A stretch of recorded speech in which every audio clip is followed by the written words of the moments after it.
Hey friends, Jennie here, your Human Design Oracle. So let's go over a little more in depth what the profile numbers are on your Human Design body graph chart.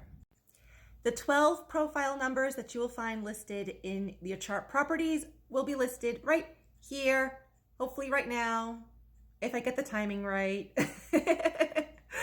These numbers, okay, while there are 12 profile numbers, they're only taken from numbers 1 through 6.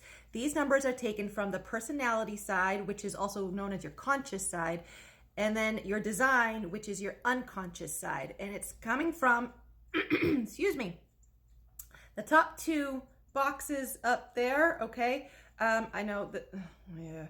All right, see how it says 34.3 and 20.3? We're taking that number after the decimal, all right? So your first profile number for whoever this is this mine? This might be mine. It looks like mine. I just grabbed it from my gallery. I wasn't sure whose it was. That's the first number, a 3. Then we look over here at the top two, 59.5, 55.5. I just realized, wow, all those 5s. We're taking the 5. That is the second number in this profile. So let's go over the 6 numbers, all right? If you have a 1 in your profile, number 1s are known as the investigators. What do investigators do? They research. They prepare for things. They study. All right, so you may be someone who literally, like, you could over prepare for situations, or if you're about to go on a trip, right? Maybe you like to plan things out. Ones are kind of iffy.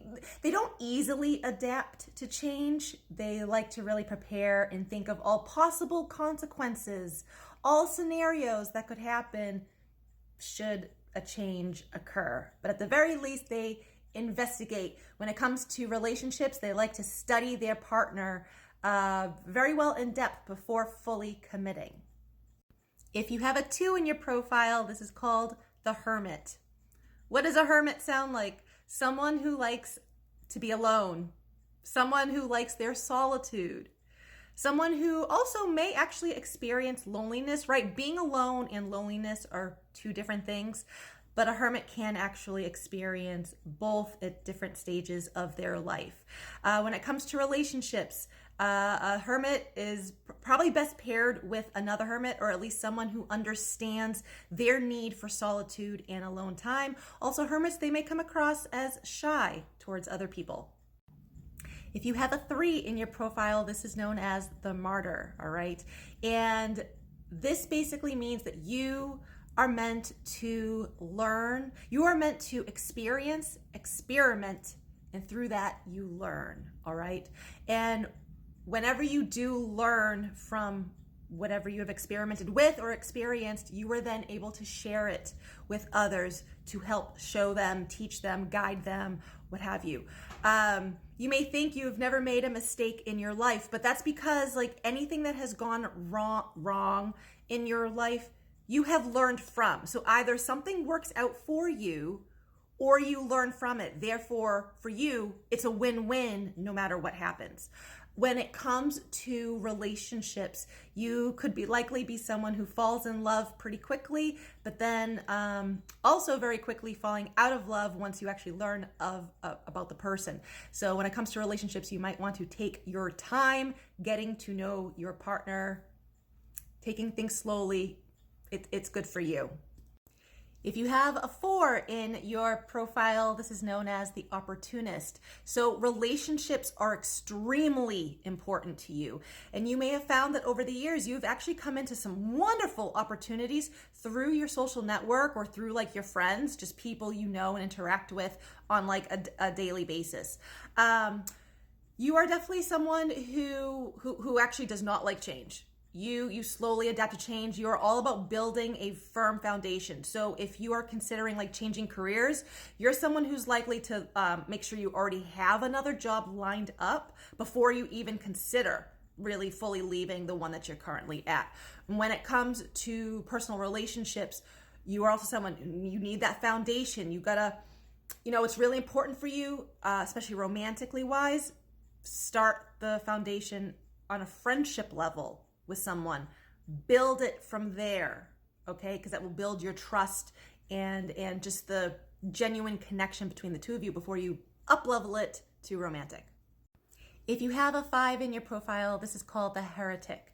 You have a pretty highly destined quality about you in your life. You are extremely influential to others, and you are here to help others, to serve others.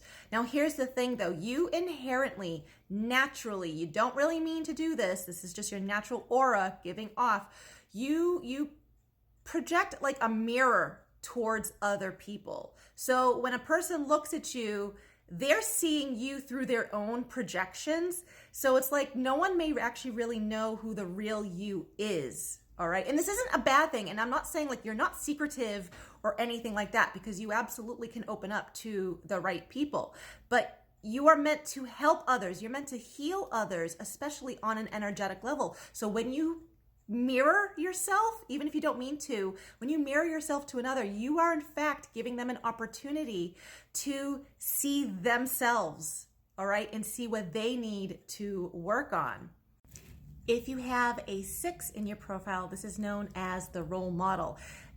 With this one, there's like 3 phases in your life that you go through, ultimately bringing you to the role model phase, okay? I'm gonna read a passage from the book, Understanding Human Design, because I want to make sure like I get this wording correct and you guys understand it correctly as well. All right, so the first phase is from birth to about age 28 and a half, 28, 29, all right? During these years, you actually kind of act more like a 3rd line profile, the martyr, where you're experimenting and you're experiencing, all right? Like there's just a lot of situations and experiments going on. You're right in line, all right? Second phase goes from about, again, 28 to 29, all right, until about 50 years or so. Most of you during that time probably don't realize it until you're around age 35 or somewhere in your mid-30s.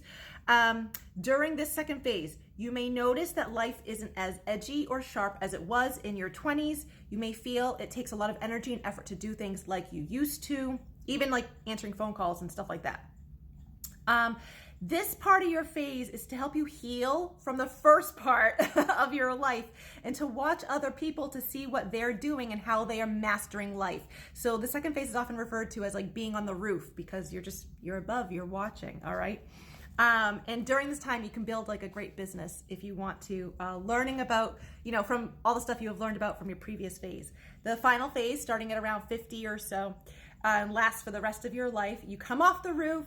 All right, you have taken everything you have ever done, you have ever learned, and now you are role modeling it to another to help them, to help further them in their life.